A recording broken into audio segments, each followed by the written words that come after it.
বিএনপির ৪৬তম প্রতিষ্ঠাবার্ষিকী উপলক্ষে দলের সর্বস্তরের নেতাকর্মী শুভানুধ্যায়ী এবং দেশবাসীকে শুভেচ্ছা ও অভিনন্দন জানিয়েছেন দলটির ভারপ্রাপ্ত চেয়ারম্যান তারেক রহমান।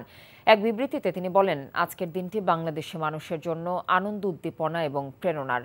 ১৯৭৮ সালের এই দিনে এক শুভক্ষণে স্বাধীনতার ঘোষক সাবেক রাষ্ট্রপতি শহীদ জিয়াউর রহমান বীর উত্তম বাংলাদেশ জাতীয়তাবাদী দল বিএনপি প্রতিষ্ঠা করেছিলেন।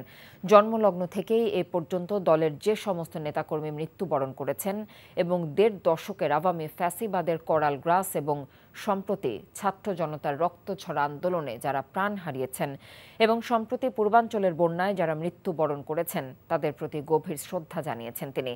আইনের শাসন নিশ্চিত করতে পারলেই ১.৫ যুগব্যাপী গণতান্ত্রিক আন্দোলনে শহীদদের আত্মদান সার্থক হবে উল্লেখ করে তিনি বলেন, জনগণের অধিকার আদায়ে তাদের দুঃখ কষ্ট লাঘবে এবং দেশের স্বাধীনতা, সার্বভৌমত্ব রক্ষা এবং বহুদলীয় গণতন্ত্রের ধারা আবারও পুনঃপ্রতিষ্ঠা করাই এখন বিএনপির মূল লক্ষ্য। দলের সকল নেতাকর্মীকে বন্যা দুর্গতদের পুনর্বাসন না হওয়া পর্যন্ত তাদের পাশে দাঁড়ানোর আহ্বান জানিয়েছেন তারেক রহমান।